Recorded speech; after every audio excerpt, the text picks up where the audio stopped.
Hello everyone, in this video I'm going to show a step-by-step tutorial on how to enable rollover on Copilot account. So first we're going to go to the Copilot app. Then once you guys are here, we're going to click on dashboard found at the top left corner. Then next we're going to click on settings. Then once you guys are here, we're going to scroll downwards until you find the rollover section.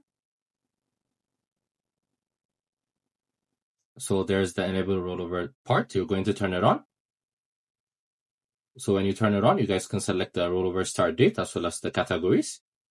So you guys could select the months from here, starting from 2024 up to March 2026, as well as select the categories. You can select or unselect the categories. As you can see, when I unselect it, that's going to be 0 category. Same with selecting it. So that's how you do it. It's a very simple step. I hope you guys like this video. Subscribe for more, like for more, share for more. I hope to see you again. Goodbye.